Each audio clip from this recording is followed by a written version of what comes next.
AyoGG, welcome to a new episode of the AyoGG podcast in the Queendom 2 special edition. Today with the first real official episode, episode 1.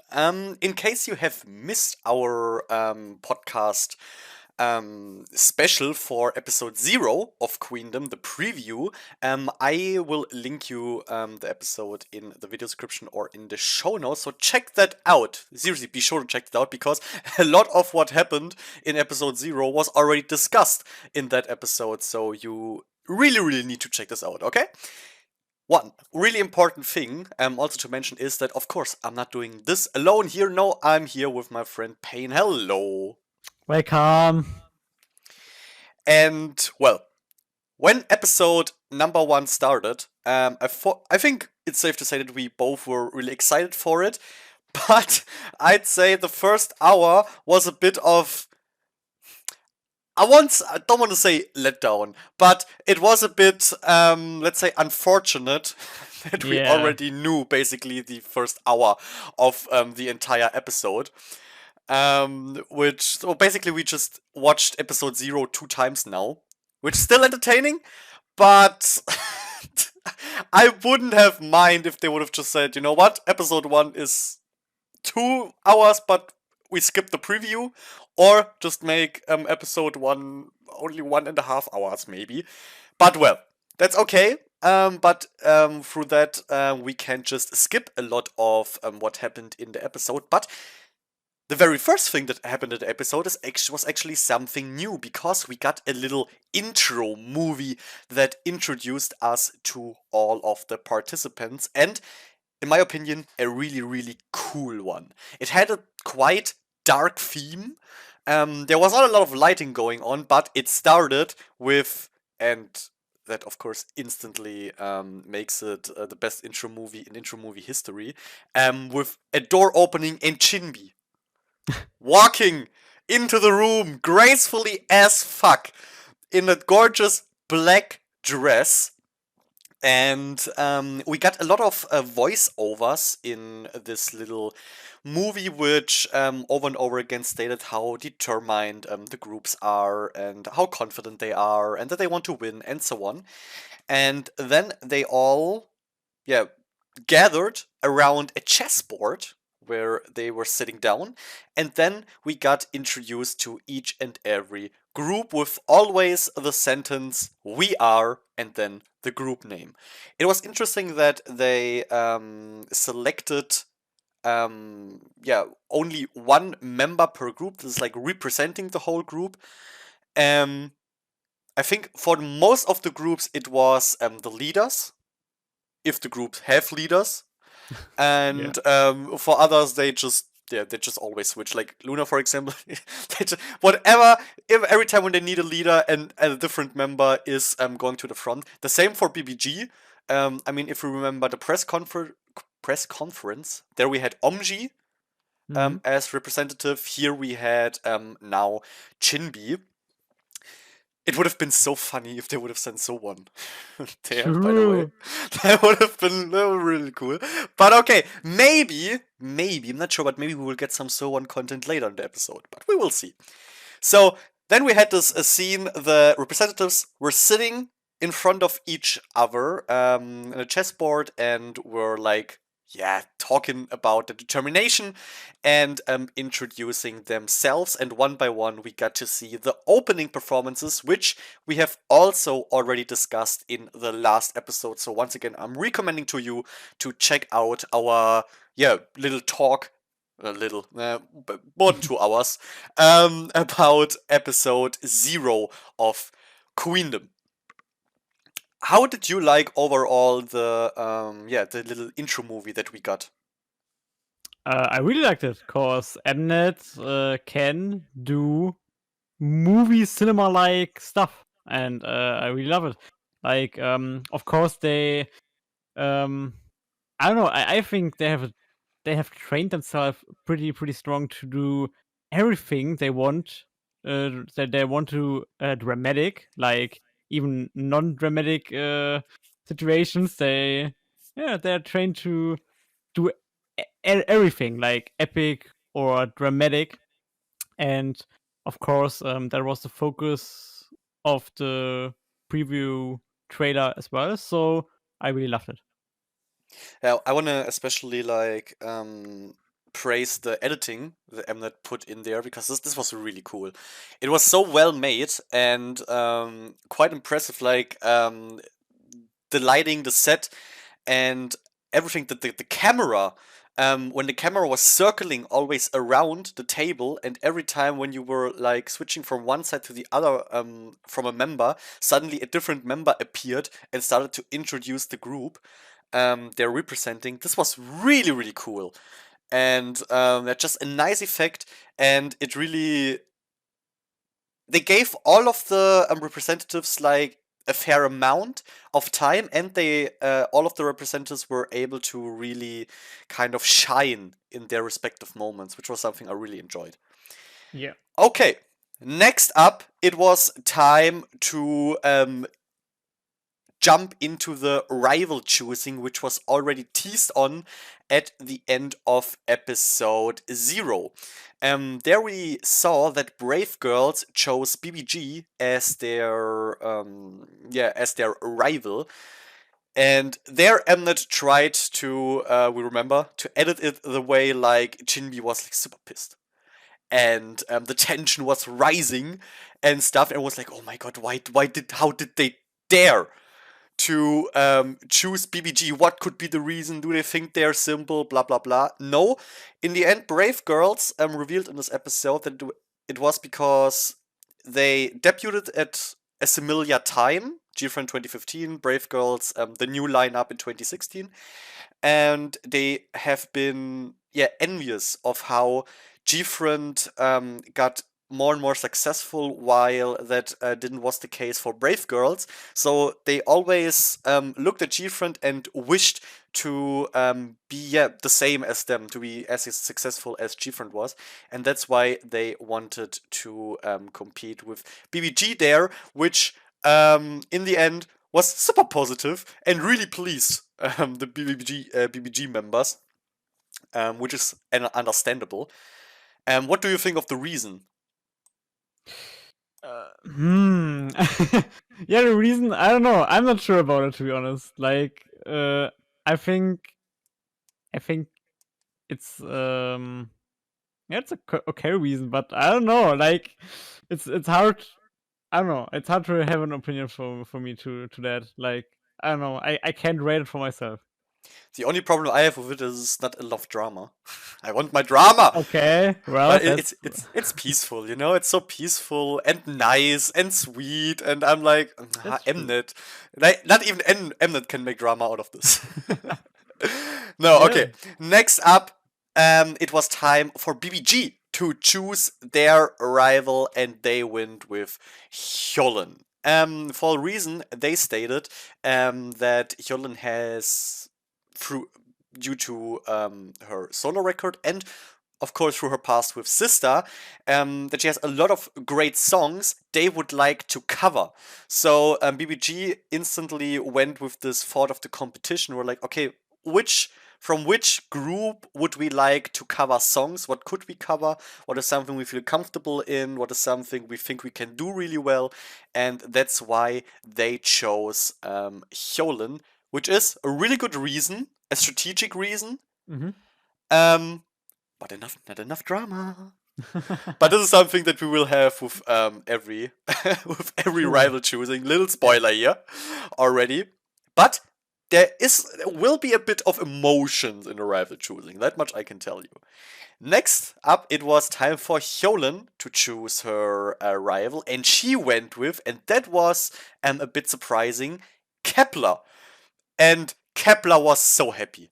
Like, they were all standing up, bowing like 90 degrees, maybe more, um, being completely hyped over the fact that Hyolin chose them. And the reason for that was because she loved the energy and the passionate spirit of Kepler, which she also like kind of feels in herself. So that's a connection she established there for herself, and she really liked that, and that's why she chose Kepler as her rival. Next up, Kepler chose LOONA. The reason for that is because LOONA seems or is really confident in their performance, in their energy on stage, and this is the similar case for Kepler, and that's why they chose them to, yeah, kind of have like, I guess, someone of the same caliber as them when it comes to the performance power on stage, which I mean also makes sense with the amount of members. Okay, LOONA still has more members, but still 9 and 12 members, relatively similar, I'd say. When you see them on stage with just the pure power that yeah, is getting conveyed through a lot of members performing at the same time. Next up, LOONA chose WJSN, and there it was, I'd say, I think there was the most fighting spirit in the choosing, because LOONA chose them because they said they want to have like a good competition, Mhm. which is really interesting. So they think they are, in terms, maybe I'd say, of skill and performance quality, the biggest threat to them. But still, this is what they want to compete with, since they want to prove themselves, which is an explanation I really liked, and in my opinion, personally liked the most out of all of them, because this was a bit like, okay, there's fire. There's the fire that I want in the competition. And yet then we saw that until now, no one had chosen Brave Girls as rivals, which of course instantly was picked up by Mnet. And they instantly made a really sad scene out of it, because in the beginning it was all staged like, okay, being a rival is a bad thing, because when I'm choosing you as a rival, I think I'm better than you. But it really turned over the choosing, that in the end it felt like, okay, if you're not chosen, then you are like, the other think, okay, you're now a competition for me, I don't think of you as a threat, and something like this. This is what Mnet tried to build, basically. And yep, Brave Girls, they looked a bit down at that point. It looked like they were also feeling a bit like that, that they had the feeling the others don't really see them as a competition. And the fact that in the end WJSN chose Hyolin, just like BBG did, of course, sealed the deal, because then it was official. Yes, no one chose Brave Girls. The reason why WJSN chose Hyolin is, Exi said that they had the same dream since they were trainees. I mean, there's also this connection that with Sister were also Spaceship. Starship Entertainment. Spaceship is Ice One song. Starship. Uh, oh god. Starship. Yeah, Starship. Oh, it's getting confusing. They were at the same company, where you also already have this connection, and then you actually also spoke about a personal connection she has with Hyolin, since they were both participants in the same season of Unpretty Rap Star, and there she relied a lot of on Hyolin. Hyolin guided her a lot, but there was also kind of, yeah, like a downside to it, because Exi was called Hyolin's freebie. Like, she didn't deserve to be there, like she didn't deserve the position she was in, since she was just, the +1 of Hyolin, which made Hyolin quite pissed. She didn't like hearing that, and she threatened to take revenge on whoever said that. I would really like to know who said that. I honestly don't know. Do you know that? I don't know it. No. Okay. It was also not shown in the episode, so no clue, but I guess it was some of the participants, even though I could also imagine it being just some comments from the internet, because that would suit. the internet K-pop community to call out shit like this because they, I don't know, feel threatened by AyoGG. No clue. Next was a little, I'd say, forced emotional scene because they wanted, due to the story that AyoGG told, to see Hyolin and AyoGG hug each other. They did, and that's basically it. It's all I can say about it. The thing is, what I really don't like about this stuff, it's so forced. You know, if she would have started crying and Hyolin would have stood up and hugged her, okay, but it was just like, why don't you two hug each other? And they were both like, well, I mean, and Hyolin was, okay, well, I guess we have to now. Okay, come here, let's do it. That was just a bit, it was unnecessary. Yeah. In my opinion. Is there something you want to add to the whole rivalry choosing segment that we had there? I just think overall, yeah, there are some few reasons that are pretty decent and pretty, yeah, you could have imagined, and yeah, but I guess some surprises as well. So it was fine, as you said, a bit less drama for Mnet, but I'm waiting for the climax. Yeah, the climax will come, definitely. Mnet does not accept this. Mnet does not accept the lack of drama in these few minutes that we got there.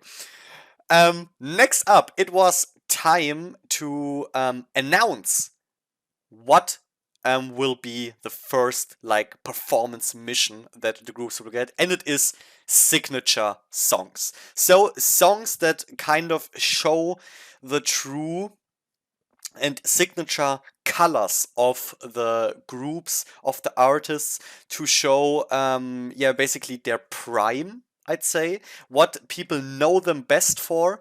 And the performances, with the performances, you can gain a maximum of 10,000 points, and they consist out of the self-assessment, global votes, and live audience votes. More to that later. And now it was time to decide the running order. So who will perform first, second, third, and so on and so on. And here I was like, okay, now the drama that was lacking in the rival choosing will finally occur. This is here needs to be drama. But the participants were like, nah, let's love each other. Let's be really nice. Why? Well, it was time to choose. The first position to be revealed was Kepler. Kepler wanted to be third. They wanted to be like in the golden middle, and well, they got that spot. Then we had Brave Girls. Brave Girls chose to be on position 4, and they got that. Reason for choosing the 4th position, which is a bit strange in my opinion, because 4 is like, you don't want to be 4th? In my opinion. Yeah. Their explanation for it was because in previous seasons, the position number 4 have won first. So they kind of went with that connection. BBG was the next one. They said, it's the first round, we want to go first and win first. So all the ones, and that's exactly what happened. BBG, well, maybe not first, first. That will maybe happen, we will see. Next up, we have WJSN, LOONA, and Hyolin. And here it looked like, okay, drama is happening because all of them chose the 6th position. So the last one, the grand finale for the signature song performances.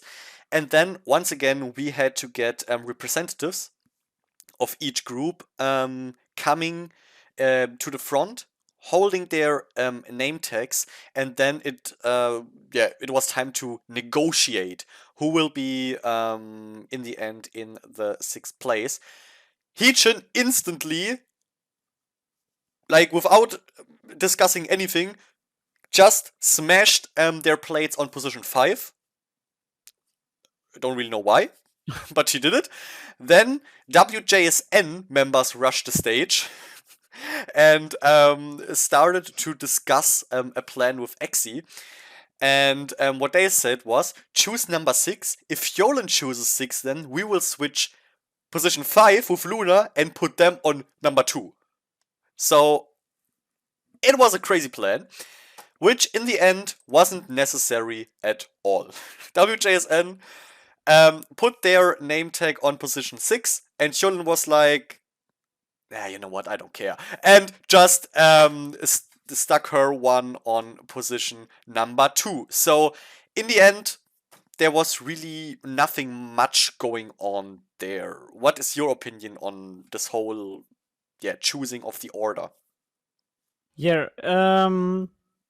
compared to season 1, I like the wildness of season 1 a bit more. Like, drama is one thing, but this whole in season 1, like running there and changing everything over and over was pretty funny with the interactions between the groups. There wasn't much of this in season 2 now. But overall it's a little section. I guess it was okay. Yeah, I mean, just one thing, like Hyolin just adding hers for the sake, I don't know, cause she don't care or something like that was pretty um acknowledgeable, but Hyolin's otherwise. just Hyolin's just confident in herself. She's like, okay, in the end it doesn't matter where I'm performing, I will be amazing. Yeah, So it it doesn't matter. Which is a cool mindset. I really like it. I wanna praise that, but I mean, of course, in the end, this led to not really entertaining section of the show. You mentioned season 1. There was no drama in season 1 when it came to that part, but it was entertaining. yeah. Because especially like Miju, she was how crazy she went there and how much she played around. It was just really cool to look at it and see how do the others react now to what Miju is doing there. And here was like, let's just, in the end, it doesn't really matter. It doesn't matter. I'll just go here and you go there and you go there. Which, of course, it's cool to see that they're also cool about it and that they're also friendly with each other. And I don't want that to change. They all are supposed to be friendly with each other. And I don't need drama in the section. But I would like it if it was entertaining. And that it wasn't in that Yeah. case. The only entertaining factor there is like if you make something out of as example Hyolin's decision, like when she was just making it like we have to do it, and I just I just make, I don't know, like when earlier in school time the teacher was like telling you come to the what the hell is the word for for the board? uh, Blackboard. is it blackboard? All right. Mhm. Yeah, that you have to come in front, so to stay in front and write something there. And you're like, "Ugh, yeah, okay, I'm doing it. Hyolyn kind of looked like this, like it was totally irrelevant for her, and she just did it cause Yeah, she but had to. unlike Hyolyn, when I had to do it in school, I never had the skills to actually do it. So in the end, it was like a really sad outcome for me. Well, yeah, I But feel it. Hyolyn, a little spoiler, has the skill. But that's all I'm saying. All I'm saying. Yeah. Okay, next up. After that, it was a time. We got a little movie for in between to fill a bit of time. But in short, it was time for them to gather in the performing filming site. They all went into their changing rooms, and suddenly we could see that on the table where we could read the order of the performances, LOONA was missing. And, well, we saw that the LOONA members got COVID, so they weren't able to perform that day, so they got taken out of the of the lineup for this episode, not for the entire show. That's important to add. LOONA will be back, but I think also not for the second performance. Is that true? Or I'm only not for the sure first about one? that, but I guess just for the first Just for one, the right? first one? Okay. The thing is, I don't know how fast they like filmed all of this, but okay, then hopefully only for the first one. But this one definitely, and it was cute that Hyolin wrote down LOONA on the table in her room, just to give a bit of like emotional support for them and to show them that we did not we did not forget you and we are missing you and we hope that you would be here, which is really cool to see that even though this is a competition and of course they are supposed to fight against each other, they're all supposed to be friendly, of course, and this should never change, please. Next up, we saw the MCs on the stage and they introduced a little gift from fans, and that gift was recorded fan chants that they played on the stage to show the artists the support of their fans and to have like a wilder and more familiar to the past, to the pre-pandemic time. If you guys remember, I don't know if you do, in the old times, how it felt being on stage, and it was really cute. It was a cute idea that Mnet has done there. By the way, I sent one in too, but I didn't hear mine, so probably Mnet just snitched me. But it's okay. It's okay, Mnet. It's okay, Mnet. I got snitched by everything. I also wanted to be a judge, but I wasn't allowed to. Thanks, Mnet. Next up was they explained once again how the points will be distributed, and here we got a bit more info. So 60% of the points in the end will be made out of the on-site judges, so the audience that we saw there. 30% will be the global judges, and 10% will be from the self-assessment which the groups will be doing after the performances. Also, the people were able to vote for 2 teams and not just one, which is a really cool idea because that leads to the people also thinking about the second group or person that they could vote for. Because if you go there, okay, I'm voting for my favorite, okay, but who else? And this may make it a bit fairer, all of this, so that it's not just pure like fandom power, so the group with the biggest fandom wins, but really the group with which can also like captivate a lot of people, because they may also get the second voting of some people. Now, it is time to jump into the highlights of the episode, which is, of course, the actual performance. And we will now mess up the order a bit. Normally, the first group that performed, as we already said, was BBG, but for reasons you will see later, we will first discuss the performance of Hyolin. So, Hyolin came up the stage, and as always in Mnet survival and performance shows, before the performance we got a little video that showed us the preparation of her. And the first thing that instantly popped into my mind is the best desktop background ever. I freaking love it.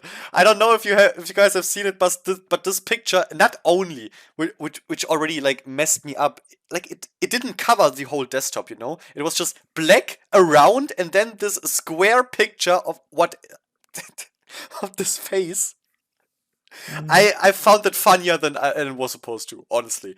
But I honestly, the night after I dreamt, I had a dream with this desktop background, so it had a lasting impression. It left a lasting impression on me.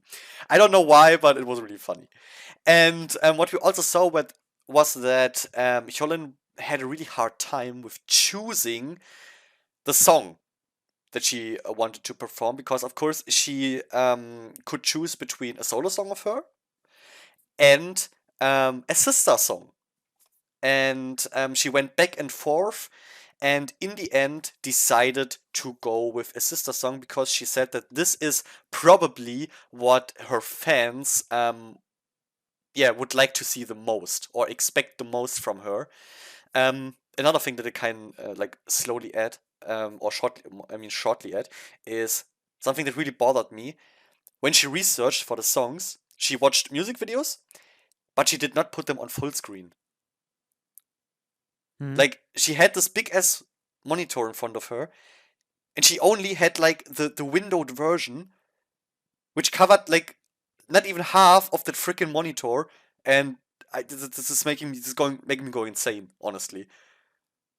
Maybe just me, but that bothered me. Okay. I'm sorry.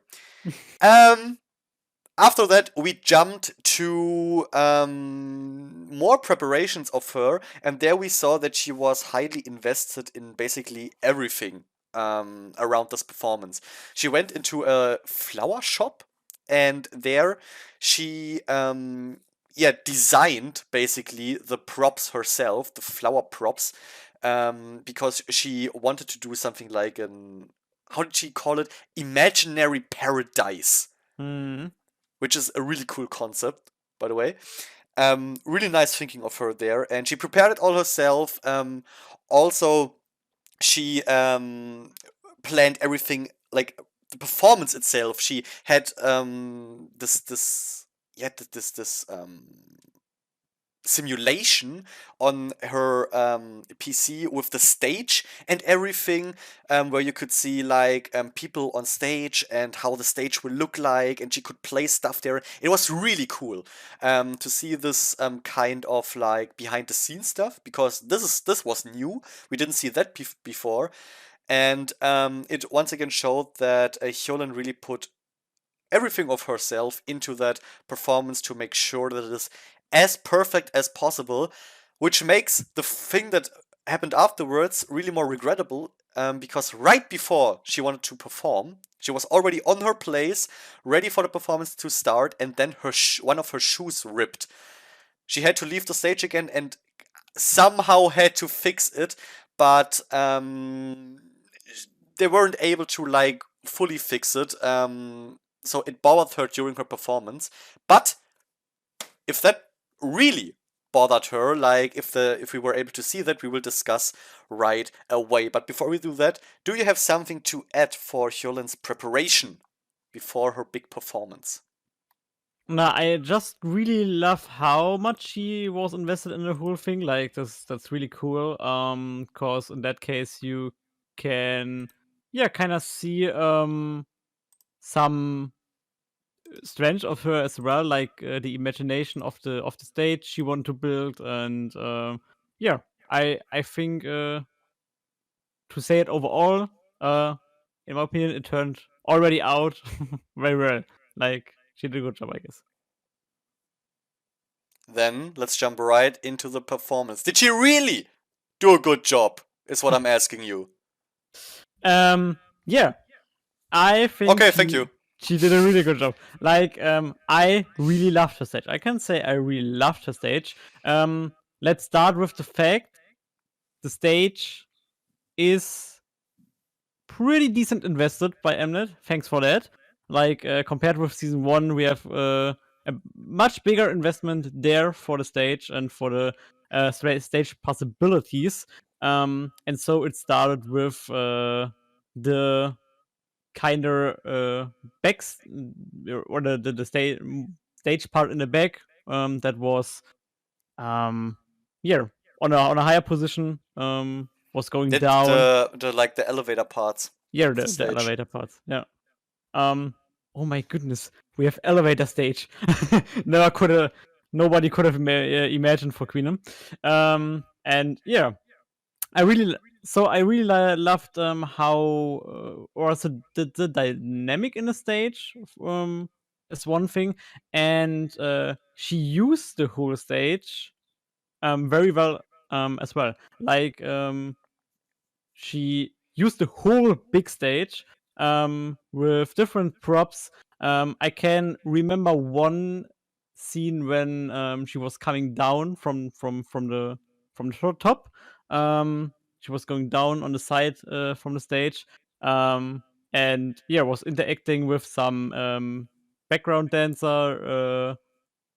And she had this little glass where she popped some glitter out of it, and yeah, there were many things, little things that I really enjoyed for this performance. Um, I really liked the decision to get a lot of background dancer. I mean, like I when I watched it, I said like yeah, over dramatic 30 background dancer. I don't think it's 30, but around about 20 for sure. She even mixed female dancer and male dancer. Um, and yeah, overall, she did a grand performance with yeah a grand amount of background dancer, a cool choreo. Like um, she stayed with the key points. What an important thing is. Um, and I overall really loved the execution of her rearranged "Touch My Body" performance. Yeah, what I like the most about Touch My Body is that through the kind of concept she chose, this tropical paradise-ish thing, um, she did exactly what you were supposed to do in this yeah, in the signature song stage, what I expect in a signature song stage, because with that she caught exactly the essence of Sister, which is summer, good vibes, happiness, and that was transported through each and every second of the performance, which I completely loved. This is exactly what the performance is supposed to do, without being just like a simple copy of the past performance. She really like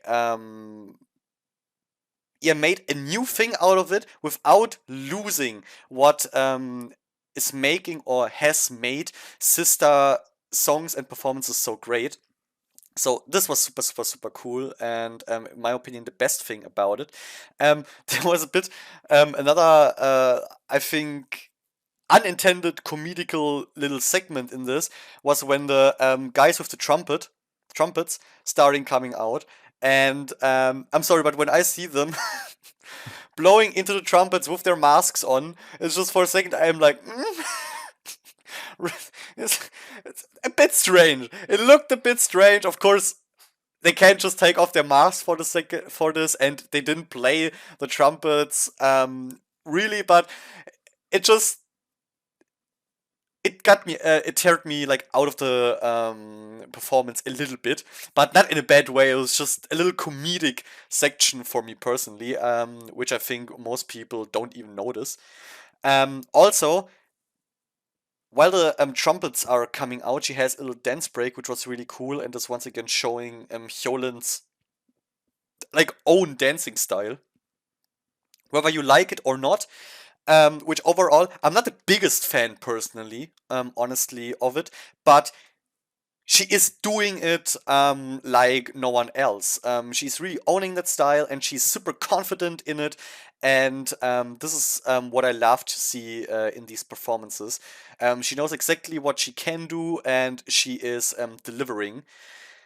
So on top of that, we had this little section performance where you could see fire in the foreground, and in the background you saw Hyolin. Um, and in combination with her like wet hairstyle that she had throughout the performance, um, this looked like really like a hot tropical night at a like festival or something like this. which, even though it is snowing here at the very moment, I felt like, okay, we're in the midst of summer, I'm on vacation, and this made me feel like so happy, and it really brought back those amazing memories I've always had with Sister and their summer songs.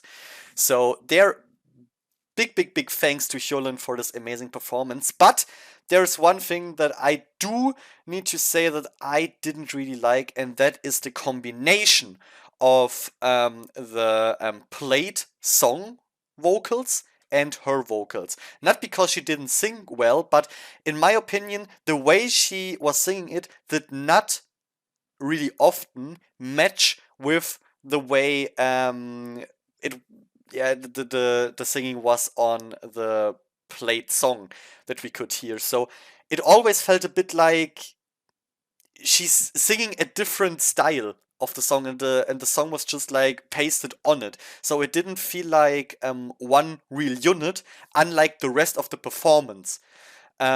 So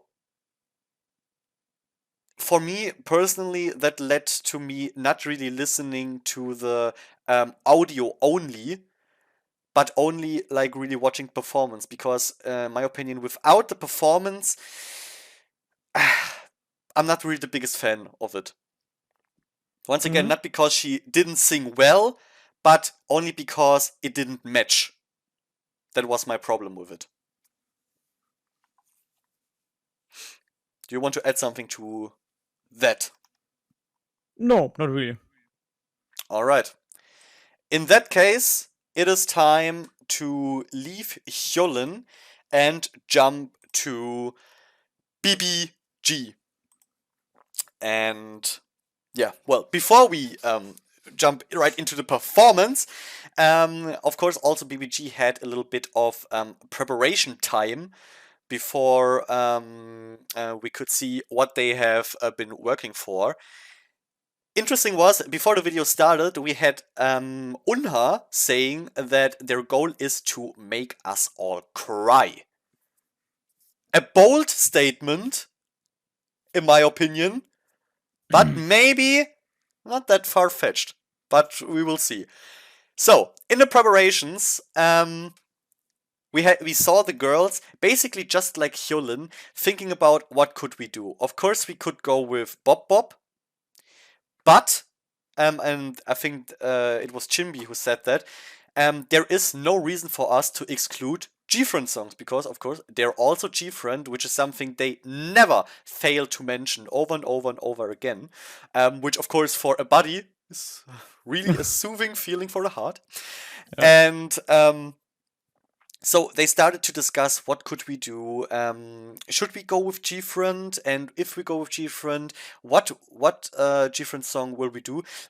We heard quite a shocking statement from AyoGG, because she talked about a comment she read where that said, the long black haired girl in BBG looks like G-Friend's AyoGG. Which is, I want to add, technically not wrong.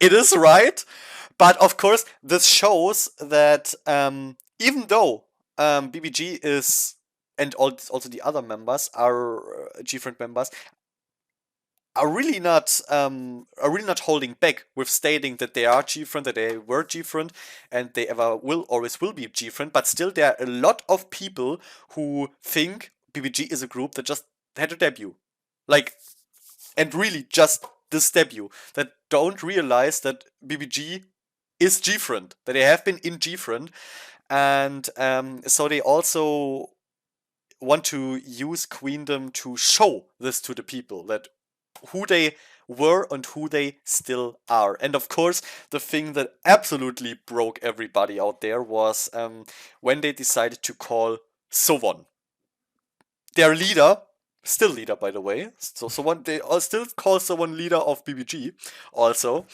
and they asked Sowon which song they should choose, and Sowon instantly, how about Rough and Time for the Moonlight? So these would be my picks. And yeah, even though I already knew at that point what they would perform. My heart skipped a beat when someone said that. Also, she really cutely added, "I'm not worried at all since you're all so good," which was really cute. But then someone also added, "The only thing I worry about is Chinbi's frown." And well, episode 0 is showing that this is not so far-fetched. Someone got a point with it, and of course Mnet instantly flashback to episode 0. But also Mnet, and it was kind of cute actually, wrote captions here that this showed Chinbi with her frowning, and that the frowning can be easily misunderstood, and blah blah blah blah. You know, shit fans know since basically 2015. But it is good that they're showing this once again in the show, so that people really see that this is not just something buddies say, you know, but this is really something that is just the way it is. It's just the way her default face just looks grumpy. It is the way it is. Leave my girl alone, okay? Leave her alone. Never change. And Mnet thought, this was not enough. Calling someone was not enough for Buddy. Let's also give them a flashback video of the G-Friend days, starting from Glass Beat. And of course, they also had to show the stage where G-Friend fell. I think everyone knows what video I'm talking about. And a lot of other videos just showing G-Friend's past to press every piece, every little tear that is in a buddy's body. Buddy's body. I think you know what I want to say. To squeeze everything out. It was cute. It was cute, but also it hurt, but it was also cute. So, in the end, I like it. And after that, we saw the girls starting to prepare for all of this. They were sitting in a circle with the choreographers, and they reviewed the performance they made for BBG. And once again, this is something that was made really clear by episode 0 and now episode 1, 2. Mnet is focusing a lot on Chinbi here. We saw Unha and Omji being really enthusiastic about the performance that they saw on the screen, while Chinbi was, with also a bit of frowning again, reviewing the performance the choreographers made, and she pointed out some things that she did not like about it.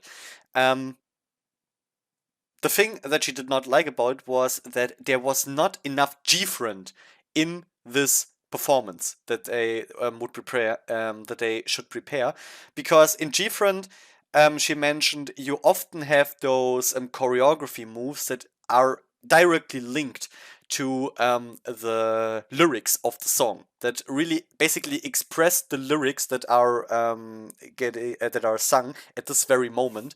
And this was not enough, in her opinion, in this performance, so she recommended a lot of stuff that later got really added into the performance, which once again shows not just the dedication of the girls, but also the really deep connection they have with G-Friend, and that they really want to do well. Chinbi also later said, "I won't say I will do well, I must do well.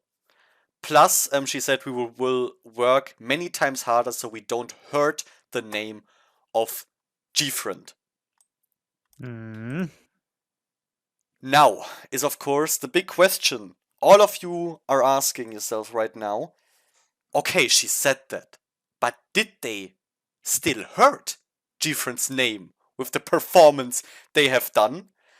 Well, that we will see now in our little discussion about Time for the Glory by BBG. I say you start, because I made a fucking reaction out of this already. What is your opinion? I would say so I would recommend me to start as well, cause before I can already say you have to clean up everything. Like I will start. I think I can't go in deep enough to get everything. This will be your job. All so right. yeah, it's better when I start. And yeah, let's start. It's still like where do we want to start? Like let's start with Una telling us we will cry for a second. Yeah, I guess they did it. Starting with Una being a fortune teller confirmed now, by the way. yeah. Starting with Time for the Moonlight. Yeah. With the exact choreo start, like this, as you already said, in different choreos, yeah, the choreo really fits the lyrics in the moment, and even the start is the same. Like when talking about about the stars and the Una move with the hand in the direction. It's of course they stayed with that. And yeah, no, overall, I really love and enjoy is a really hard thing to say if you um if you if your soul cried at that moment. But the performance got me. Like, I really love the decision that the three of them are wearing white. Meanwhile, the background dancers are wearing black. I really love the addition of the choreos. Of course, there are many choreo aspects that were the same, um, especially the key choreo aspects. That's a super important thing, and of course, they stayed with that as well. Um, and overall, yeah, you could see in the finale, they really fixed the choreography so much. My brain is going down right now. That yeah, it really fits the lyrics overall, and yeah, I mean that's not something really new to them, but they sang this so incredibly good live. Like you couldn't expect it, but I don't know. Like I really enjoyed it in that fact.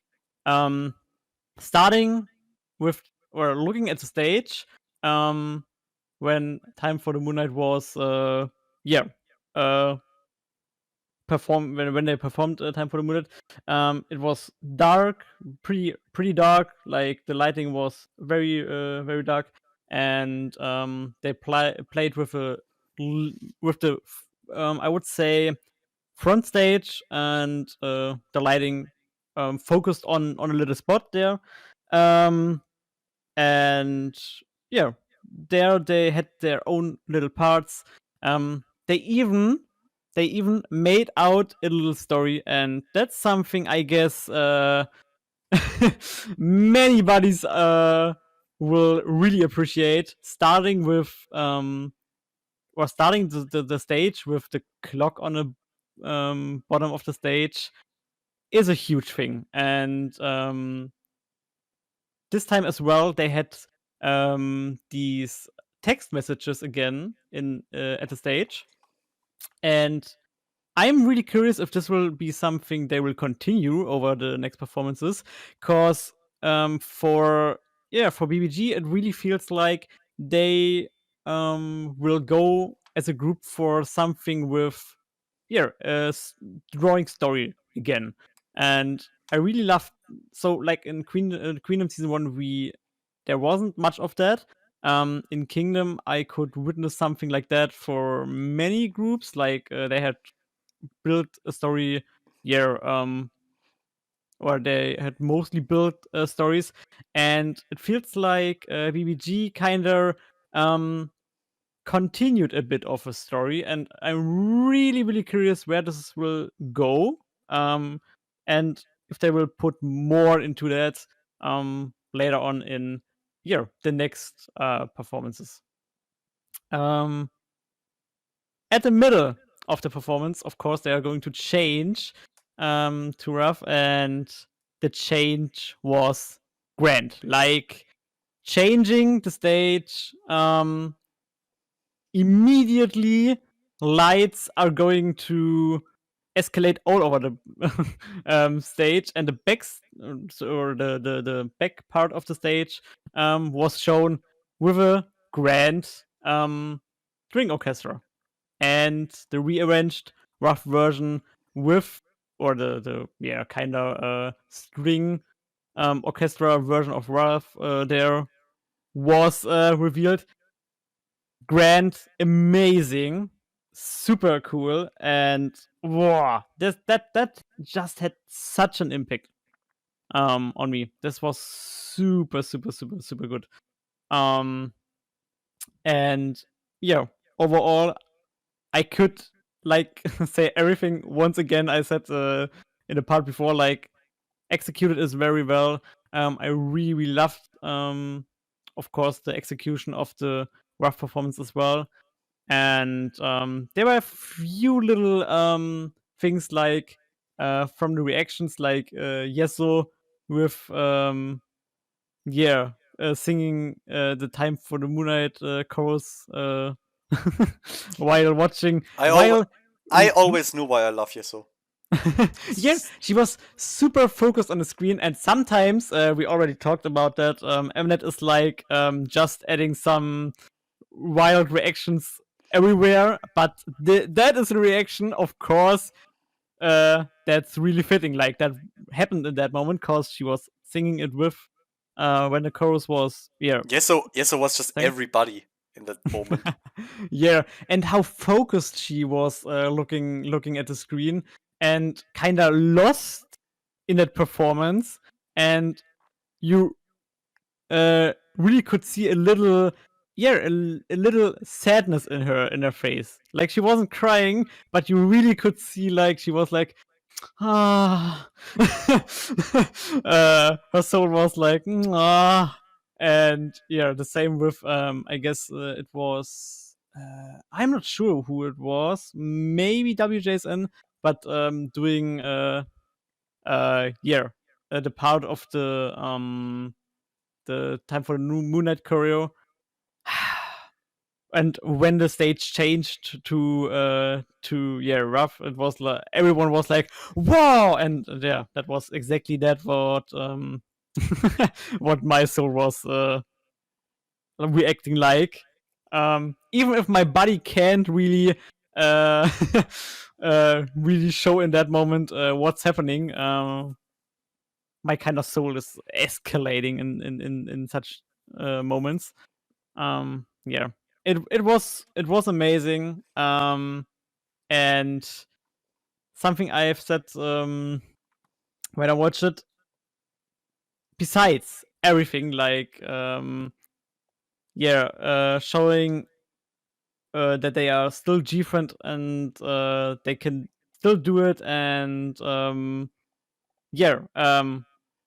giving the everything to that is one thing, but I say for another reason it's a good decision, cause if this is going to be if there's going to be a round where you have to cover songs, it's unlikely to take songs you already had performed. So if you take out one of your best songs or whatever, this is such a good idea to kind of make it for groups that are going to cover one of your songs, unlikely to cover these really attention seeking songs. I mean, of course, Different has more than just Time for the Moonlight and Rough, but I still think to take out these both was a very good thing, because everyone in the reaction, you could already see when these both songs are or we're going to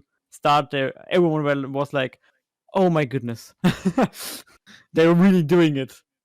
no way. And yeah, so I mean, the reason why it's a better idea for them to perform these two songs instead of like Me Gustas 2, for example, is simply that Me Gustas 2 is a great song, mhm, but let's face it, it is not grabbing you emotionally in that way. You know, exactly, it is an entertaining, fun song which is nice to hear. But Time for the Moonlight and Rough are, I mean, they're the melancholy monsters. You know, exactly. and I don't say that other groups, like for example WJSN, wouldn't be able to perform these songs great. They would probably make an amazing performance out of it, but the emotional depth of these two songs getting performed by the girls themselves is so much greater than every group could ever do. Not Yeah, because they're not performing it in an amazing way, but just because of the history and the connection and what the song means, not just to the fans, but also to the girls themselves. yeah. And of course, you have like even if they are not performing this, and you decide to cover something like Time for the Moonlight, of course you're sitting there and like, but we have to do really good to kind of get on this level that the song has. Um, but that's even more a thing if, yeah, the group performed it in the same show a round before, as example. Then you are like, wow. Can we Yeah, really do this? yeah. And I Now don't. these songs are out. Right, exactly. And so in that case, that's really really a nice thing as well. eh, BBG did a huge punch for the start with that, and I don't know, that was, I don't know, this was such an amazing, grand, dramatic, and sad opening. Thanks, Mnet. You have planned everything. That was my part. All right. How do I start? Okay. Let me start with this to get your expectations straight. This was one of the two best performances I've ever seen. There are two performances now, after this one, in my life that I say drain me emotionally. That is now Time for the Glory of BBG here, and it is the ballad version of Into the New World by SNSD in their Tokyo Dome concert. And just maybe this doesn't really help you, but if you know me, you know that this is a grand thing for me. Like the Into the New World performance has always been the pinnacle for me when it comes to emotions, but this one is really just skyrocketed on the same level. This is such a blow, such a heavy blow that the girls have given us. And I mean, completely ignoring the fact that Time for the Moonlight and Rough are my two favorite G-Friend songs. That completely aside, as I already said when you spoke, this emotional gravity that both of these songs have. I mean, they are the center, the core of what people love about G-Friend. The melancholy that only G-Friend has ever done in K-pop to that extent. I mean, honestly, I don't know any other group Mhm. that has done songs like this. And what's making all of this even, well, you can kind of debate about whether it's better or worse, is that this is the stage that G-Friend has never got. This is the stage that G-Friend would have deserved for Mhm. the end, and they never got it. They just got thrown out without ever being able to yeah, give a grand emotional goodbye, which, when you believe VBG, is not a goodbye forever, but just for a certain time. But still, this is what G-Friend would have deserved. And the fact that they decided to go with this from the get-go, to start with such a bang, that is something I will not forget, and that I will highly, highly, highly cherish. Now, to go a bit more into the performance itself. In the beginning, we see Unha with the crown centering in the song and then throwing it away. This is, of course, a strong picture where you can all kind of discuss, okay, what could it mean? For me, it kind of feels like, it is the G-front crown that's like getting ripped away for a while, and later then it continues in the storyline within the middle. This insane part in the middle, dude. I'm replaying the performance right now on loop while talking. When the lights are turning out and you see the girls performing in white, circling together with the dancers with these shiny fragments, these shiny rings or whatever it is in their hands, and then you see Omji like ascending from behind the dancers with a crown in her hand.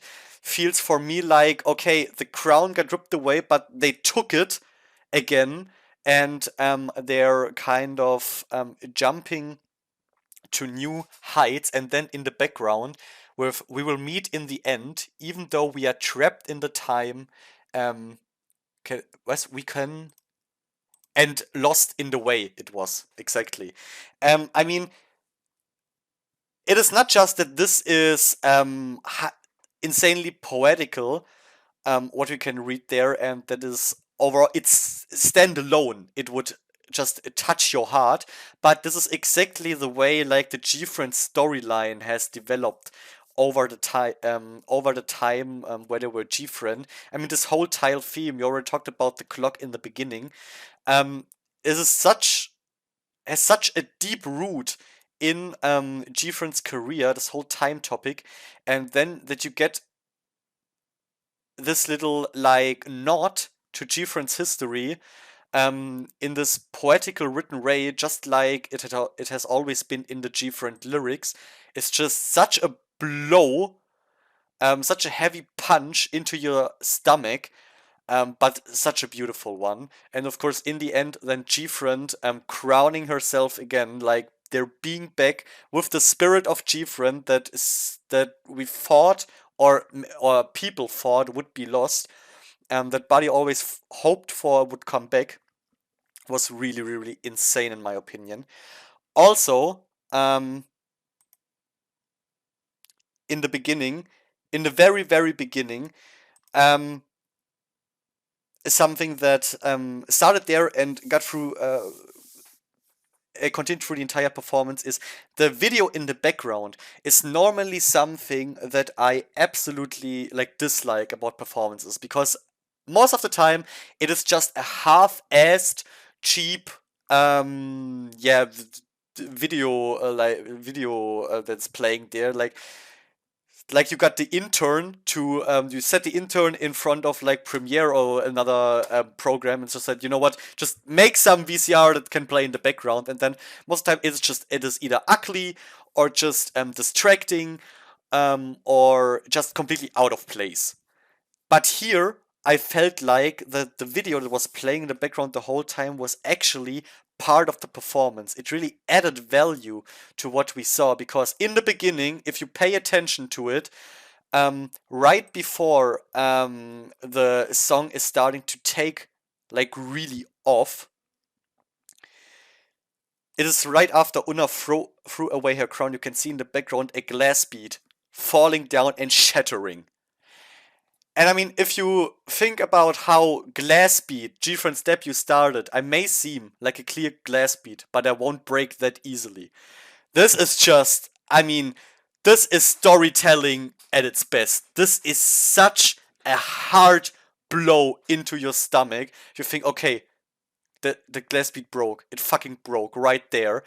And the lyrics say, "We won't break easily," and that's for sure. It was not easy to break that glass bead.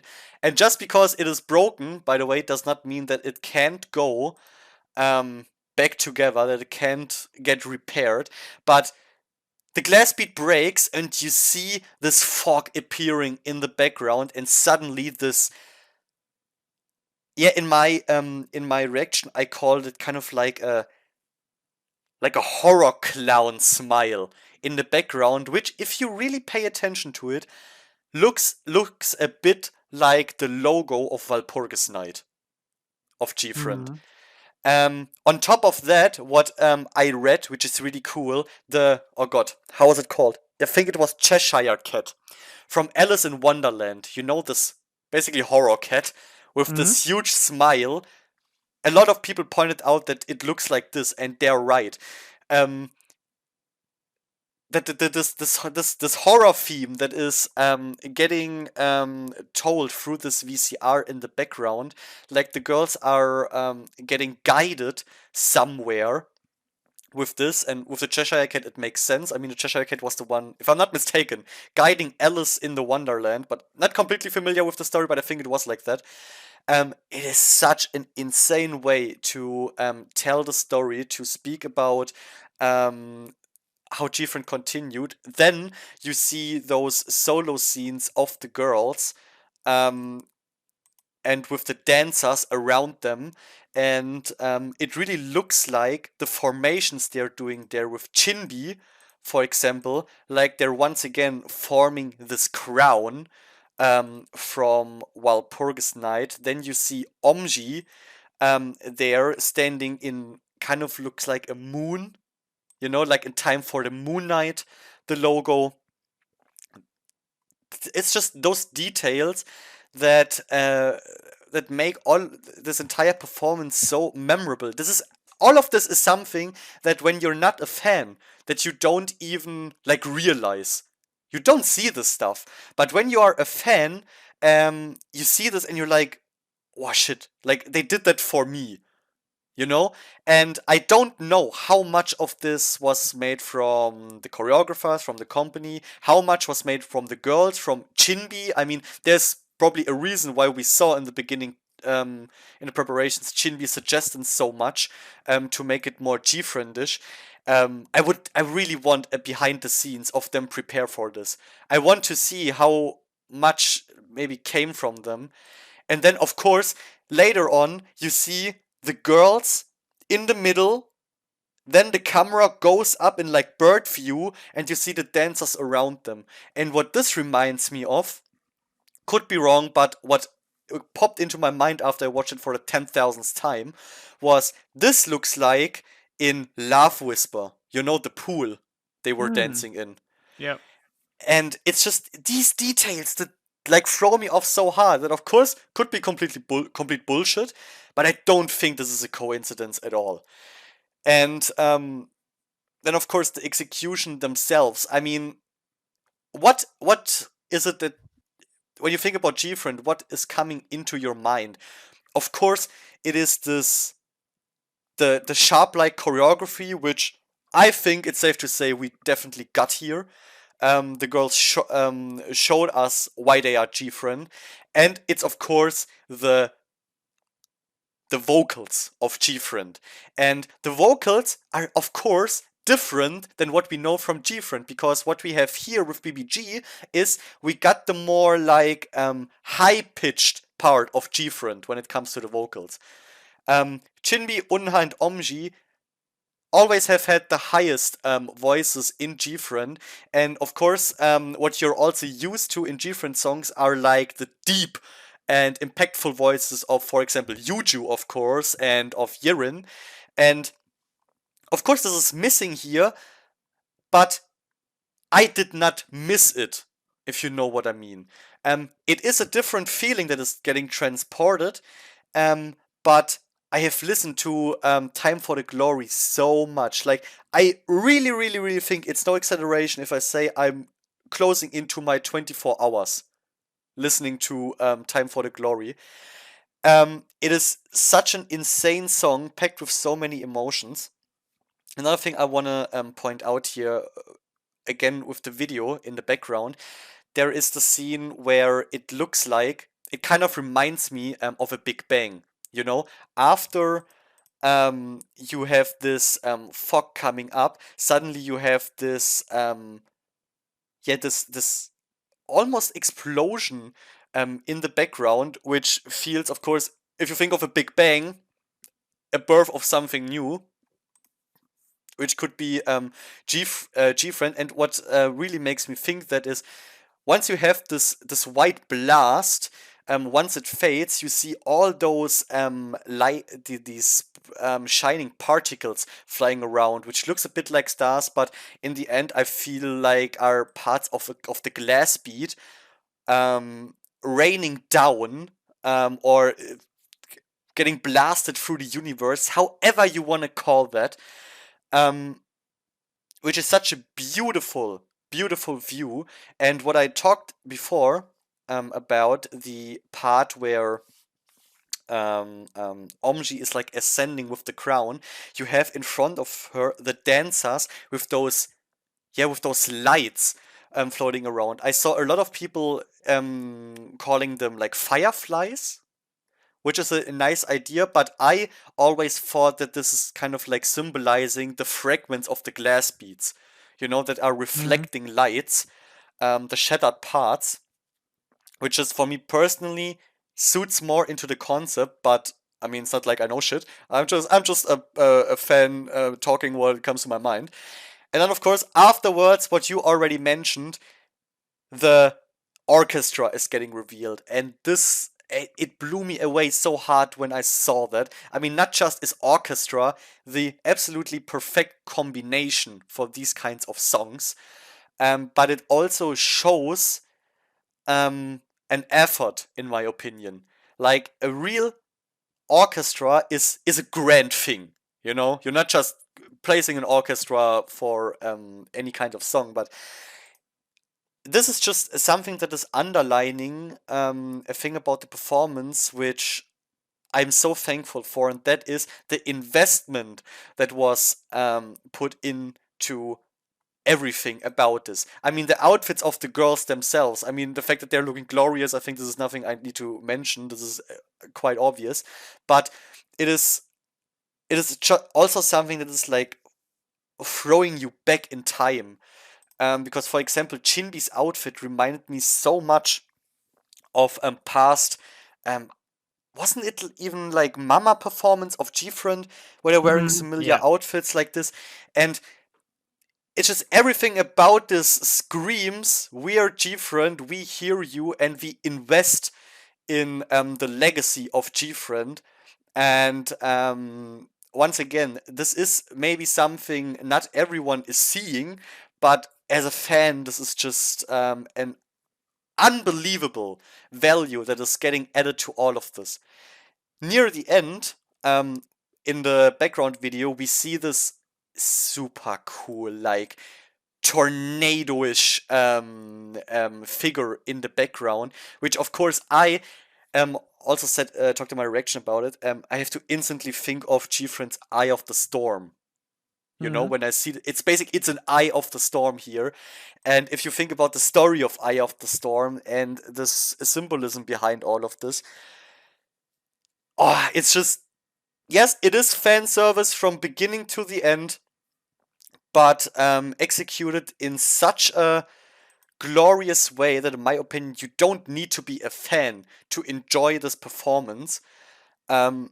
Because even for non-fans, this is just a grand, glamorous, and emotional performance, which is just going so, like, contraire to other performances that you know from Queendom. Like, when did you get an emotional performance like this in Queendom? I can't remember. And I would expect that we will not get something emotional like this in the next performances that we will see here, like in this round at least. Um, it is just something that separates them from the others, as it has always been for G-Friend. And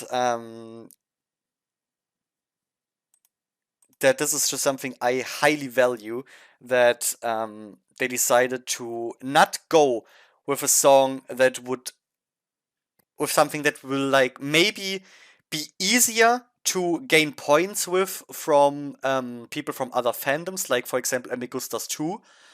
I think this would be something people would be like, oh, Amigustas 2, oh, I know this song, oh, it's happy, oh, I like this.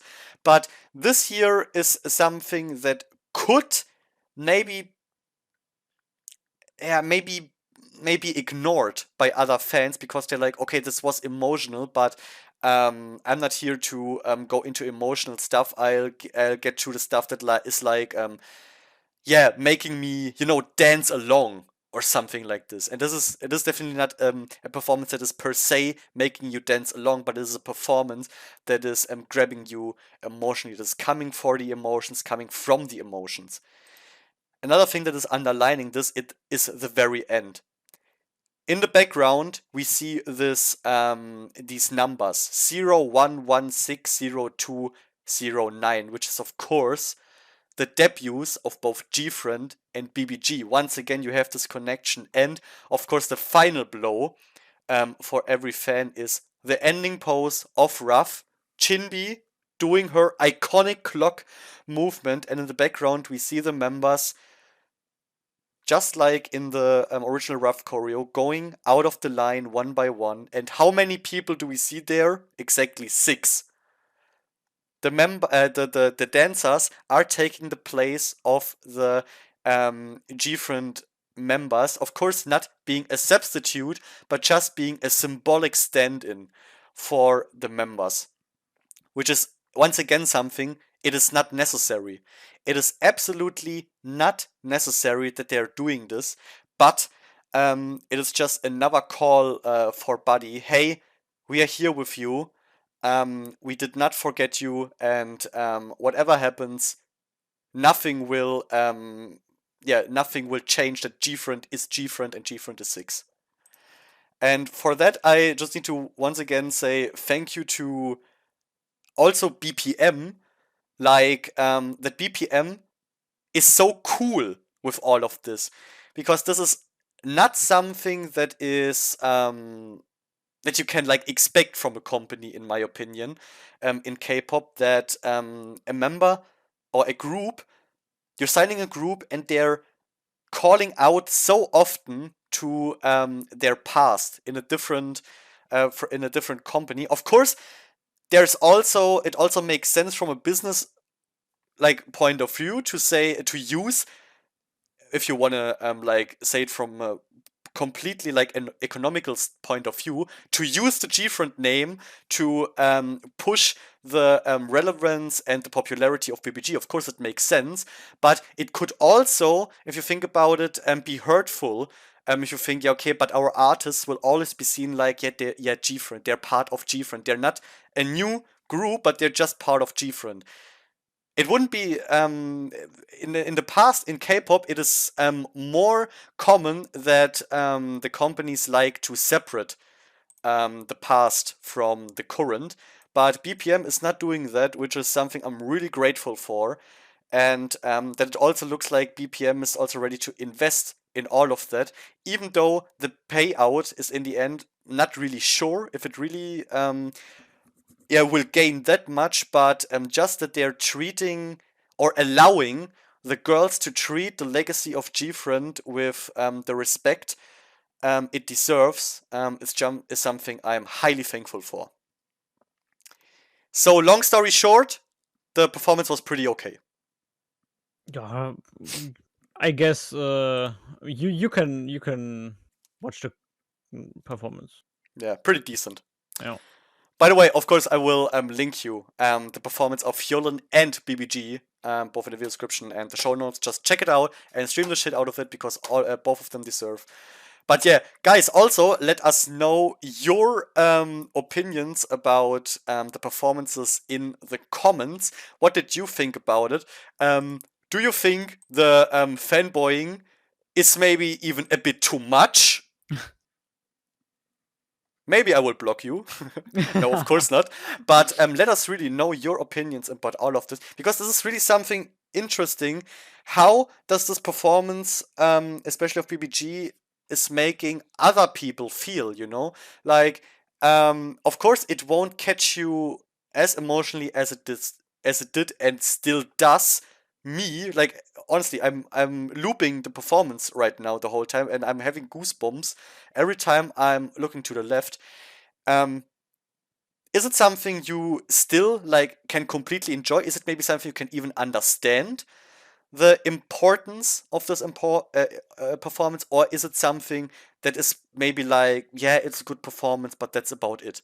Would be really interested in knowing. Let me know in the comments below. Now, do you want to add something to my like half an hour monologue? At least it felt like that.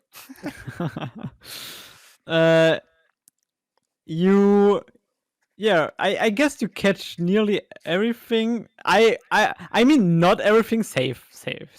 There was still something. They Something I did not wait. yeah. Something I did not mention. I In the end, of course, we have also the dancers in the background making the reverse clock. Important. exactly, cause reverse clock is jumping through time and stuff like this. But yeah, They also, I by the way, I think they also went to a certain date. I'm not quite sure if they were showing BBG's debut date or Gfriend's debut date then, but there was also something.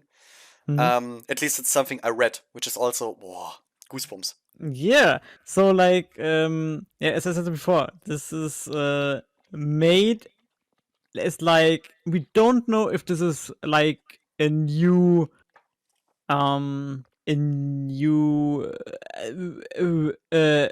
I will find the word safe. Um Take your time.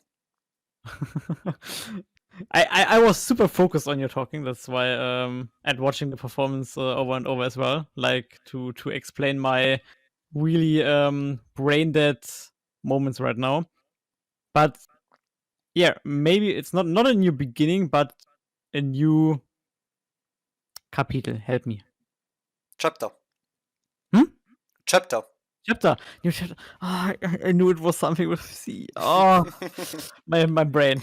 Yeah, I don't know if this is going to be a new chapter or maybe more like a continue of a story that should have maybe or that would have planned. Um, I kind of guess more like a continue.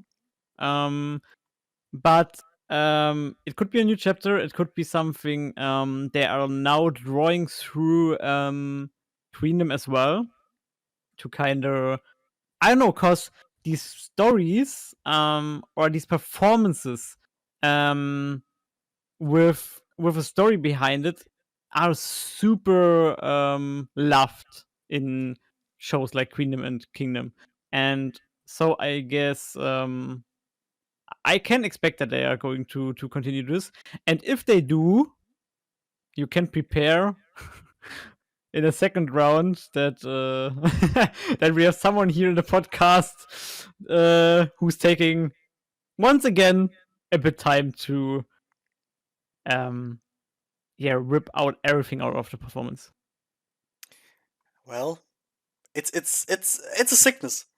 But I yeah, I can't loved it. help it. I loved it, and I'm happy that you are going to, that much in deep to that, because of course um many aspects I've seen as well, but I don't know. Like, I don't feel confident enough to make a breakdown to that. I just don't feel confident over that. So thanks Uh, for your hard work. I mean, I guess I just lost that kind of conscious a long time ago. Um, I mean, you can see that from my reactions, from the length. True, Um, true. it's just I don't know. It's just once I start, there's just and that, and oh my god, and that. If any of this is true, uh, no clue. Maybe not. Maybe yes. But it's just so fun fantasizing about this, and it's Yeah. just if you have spent so much time, and I mean, I have had so many plans when Gfriend was still active with stuff I want to do with the storyline and stuff. Mhm. Everything that broke down, like the glass bead in the video, um, and it's just like kind of a way for me to like catalyze the energy that I wanted to put into different storyline back then, and still do. So, of course, one thing that I also want to add, which is really important, when they were doing the dance part where the light turned out, we saw the butterflies. Yeah, the butterflies, of course. Nabi, important, the blue butterflies. But yeah, this will, in case you are completely new, like to us, yes, this is something that will probably happen every time BBG is performing. This is what I meant in the beginning with this podcast is biased in a way. Yeah, I'm sorry, but you gotta deal with it or not listen to the podcast. exactly. That's the way it is. But since you are still here with us right now, it's time to give you one last segment, as always, the last segment of the podcast, which is of course our all favorite fashion with Taengoo. Of course, Hey! Taeyeon was once again present here in this episode with a brand new outfit, and it is time to discuss it. Now, what do we think about Taeyeon's dress that she wore when she was emceeing the oh god, the signature songs performances? The black dress. Yeah, following white, full white outfit, of course, we now have to get the full black outfit. A simple decision we can't make for male MCs, as it seems, but if you have Taeyeon there, it seems like immediately possible. But not just that. The outfit overall looks freaking amazing, by the way. And that's something I have to say sorry, guys, but this time Mnet is playing with us. I don't know where this is going. I don't know where this is going, Mnet. I know you listen still to this podcast. But this time, wow, you really playing with our fields. In the case of that little section of the podcast. The I don't know, there is, based on the outfit, there's nothing I can criticize. I can just criticize the decision of Mnet doing this, doing or giving her an amazing outfit, where some people that are really invested, like 100% invested into Taeyeon, might nosebleed or die even watching this. I have absolutely no clue who you're referring to right now. And of course, I don't know, they are doing this. They stepped up the game. Last time I was like, I had little things I could really talk about, but this time it's just a basic thing, and that's mostly not enough to talk about. But yeah, I mean, of course, the accessories. I don't know, a bit too much. Typical thing if you go to the stage. Like, I don't know. I don't think I have ever seen a female MC with earrings or accessories like where I would say, oh, that looks okay. No, just put everything on her, and the biggest ones, something like that. That's basically the rule for the designer. But yeah, I don't know what I can say. I can just criticize Mnet here. Yeah, it's really it's the accessories. That's only the only problem here. Like this big ass necklace, chain necklace, whatever this is around her neck. Like why? I don't get it. If you want to put a necklace around her, make it like a smaller one, you know. But not this. This feels like you could kill someone with it. if you hit him with this. Mhm. The earrings, I'm not really a fan of those. But this is actually the problem, guys. Here it ends, because everything else, I have the shot in front of me right now. It's hard to even talk, you know. This this black dress. Overall, this black dress is super simple.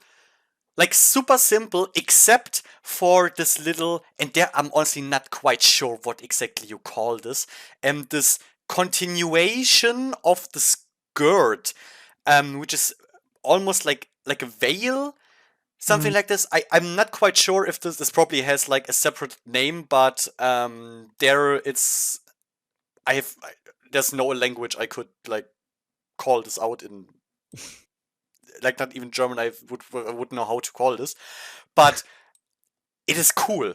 I really like this. It is making this simple black dress to something special. It adds a bit of like gloriousness, I would say. And I just, when I see this the whole time, I have to think of Taeyeon standing there, and suddenly, like a big fan standing in front of her, blowing wind, and this whale thing like floating right next to her. Would be a cool picture. Maybe next time, Mnet. I mean, you listen to this. Just think about it. Then simple black boots, gorgeous. I'm ready to get kicked with those, stepped on. I don't care. I let it happen, Taeyeon. Gorgeous, and yeah, it's all I can say. I was completely blown away when I saw this.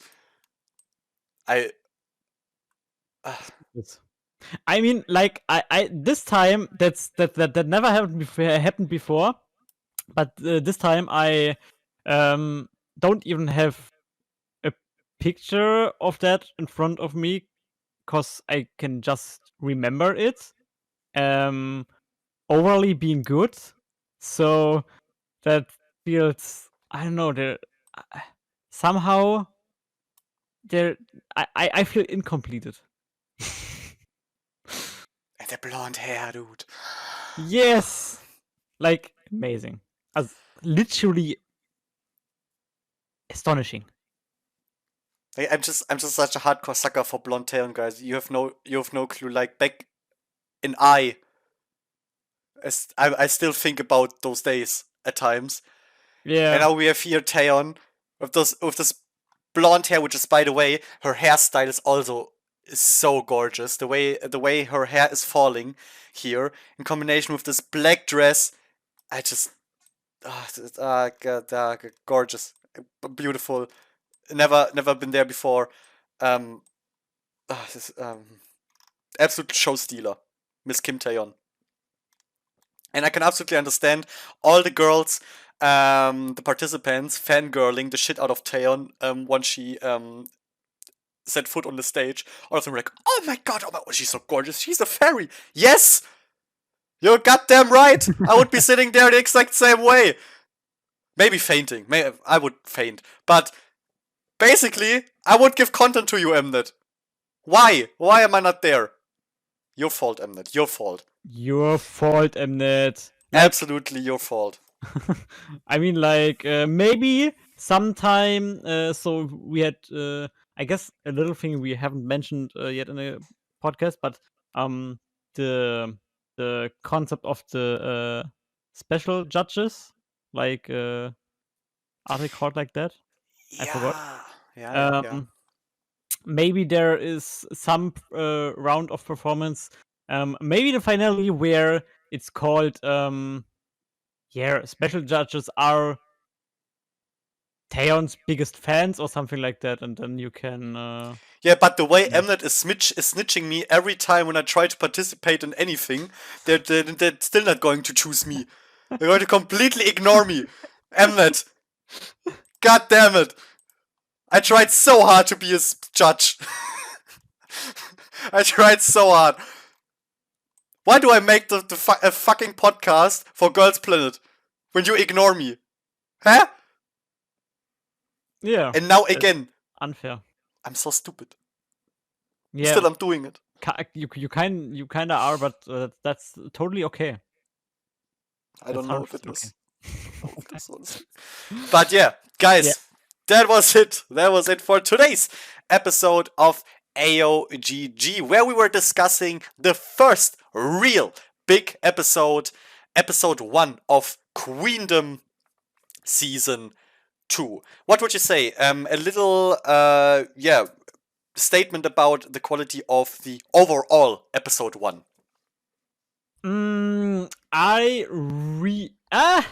Okay. Let me start with I really loved the episode. I guess the episode was nearly perfect from pacing and stuff. If there wouldn't have been the 1 hour pre-episode thing. Cause I know it's my own decision if I watch the preview episode and stuff like that, but I don't know. I guess the move giving us like the preview episode without telling us that this is going to be in the first episode, like nearly 100% as it was, is such a dick move, and I kind of think that really has to break the perfect score for me for a super huge and cool first episode. Instead of that, if that wouldn't have been, I would have been super fine with the episode. Like, couldn't have really said something to that. Yeah, that's my opinion about the episode. Yeah, there's also something I would have hoped for to not be in the episode. This preview that we already knew. So this is deducting some points. Also, the fact that this whole like running order choosing was overall just not really entertaining. It was there, but in my opinion, it wouldn't have hurt the episode if this wouldn't have been in it whatsoever. If you would have just got like the ranking, who is going first and who's going second and so on, it would have basically had the same effect as what we got in the end, because it didn't really add anything to the episode, but it is also not like it like pissed me off or something like this. It wasn't bad whatsoever, but it was just unnecessary in my opinion. It made the episode longer than it would have needed to be. Yeah. And in my opinion, this basically, you could have just thrown that out and could have put one more performance in this episode, something like this. But okay, it is the way it is. Overall, I would also say that it was a good episode.